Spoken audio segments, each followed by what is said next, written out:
السلام علیکم ورحمۃ اللہ وبرکاتہ۔ آج کی ہماری گفتگو کا عنوان طہارت اور وضو کے حوالہ سے واٹس ایپ پر کمنٹس کی صورت میں حبیب مغل نے یہ سوال کیا کہ اگر کوئی شخص شراب پیے تو شراب پینے کی وجہ سے اس بندے پر غسل کرنا لازم ہوتا ہے یا اس بندے کے لیے وضو کرنا لازم ہوتا ہے؟ اس کا شرعی طور پر کیا حکم، کیا ضابطہ ہے؟ سب سے پہلے ہمیں جاننا ہوگا کہ شراب ایک ایسی چیز ہے جس کو اللہ تبارک و تعالی جل جلالہ اور اس کے پیارے محبوب علیہ الصلاۃ والسلام نے اس کو حرام قرار دیا ہے۔ سب سے پہلے ہمیں جاننا ہوگا کہ شراب پینا ایک بہت ہی برا عمل، ایسا برا عمل کہ جس سے اللہ اور اس کے رسول علیہ الصلاۃ والسلام کی ناراضگی کے اسباب پیدا ہوتے ہیں، کہ جس کی وجہ سے انسان کی اپنی زندگی کی روحانیت، صحت جو ہے وہ تباہ و برباد ہو جاتی ہے۔ بلکہ قرآن مجید میں متعدد مقامات پر شراب کی حرمت کے بارے میں اللہ تبارک و تعالی جل جلالہ نے واضح طور پر اعلان فرمایا اور اس کو گناہ بھی قرار دیا۔ بلکہ اللہ کے محبوب علیہ الصلاۃ والسلام فرماتے ہیں، نبی کریم علیہ الصلاۃ والسلام کے فرمان عالی شان کا خلاصہ ہے کہ شراب تمام برائیوں کی جڑ ہے۔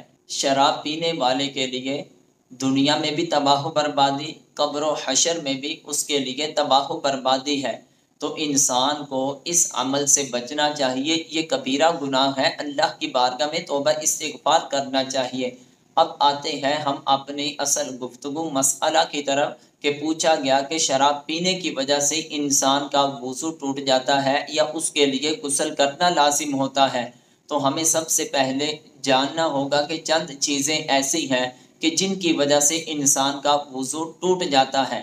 اگر ان چیزوں کے اندر یہ شراب کا عمل پایا جائے گا تو وضو ٹوٹ جائے گا، اگر نہیں پایا جائے گا تو وضو نہیں ٹوٹے گا۔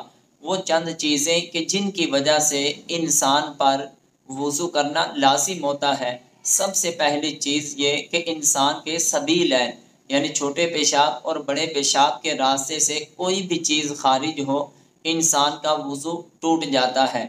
خون، پیپ، ریشہ وغیرہ کا نکل کر اپنی جگہ سے بہہ جانا، منہ سے خون نکلا اور تھوک پر غالب آ گیا، کھانے کی، پانی کی، جمے ہوئے خون کی الٹی کا منہ بھر کے آنا، دکھتی آنکھ سے پانی کا بہہ جانا، انسان کا لیٹ کر یا سہارا لے کر سو جانا، بے ہوش ہو جانا، نشے کا غلبہ ہونا، بالغ آدمی کا رکوع اور سجود والی نماز میں قہقہ لگا کر ہنسنا۔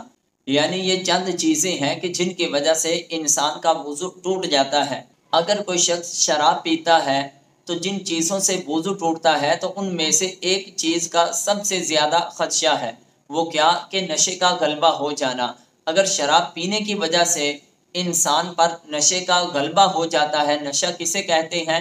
نشہ اس چیز کو کہتے ہیں کہ انسان جب چلے تو اس کا جسم لڑکھڑائے، زبان سے بولے تو اس کی زبان بھی لڑکھڑائے، یعنی اس چیز کا نام نشہ ہے۔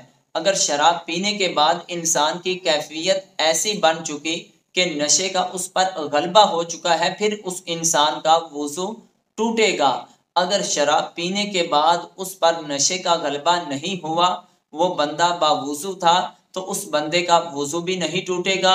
رہا مسئلہ غسل فرض ہونے کا، تو اس آدمی پر غسل بھی فرض نہیں ہوتا۔ ہاں، اگر کوئی ایسا عمل نہ پایا جائے کہ جن کی وجہ سے انسان کا وضو ٹوٹ جاتا ہے، اور جن چیزوں کی وجہ سے غسل فرض ہو جاتا ہے ان میں سے کوئی اور چیز نہ پائی جائے، تو پھر تو غسل فرض ہوگا۔ لیکن محض شراب پینے کی وجہ سے نہ انسان کا وضو ٹوٹتا ہے، نہ انسان پر غسل فرض ہوتا ہے۔ ہاں، یہ ایک حرام عمل ہے، اس سے انسان کو بچنا چاہیے۔ انسان پر نشے کا بہت زیادہ غلبہ ہو جائے تو پھر شراب پینے کی وجہ سے یا کوئی دوسری چیز استعمال کرنے کی وجہ سے جس کی وجہ سے اس پر نشے کا غلبہ ہوا، اس آدمی کا وضو ٹوٹ جائے گا۔ اللہ تعالیٰ کی بارگاہ میں دعا ہے ہم سب کو حرام چیزوں سے محفوظ فرمائے اور دین اسلام کو سیکھنے سکھانے کی اور اس پر عمل پیرا ہو کر اپنی دنیا آخرت کو سنوارنے کی توفیق عطا فرمائے۔ واللہ اعلم ورسولہ۔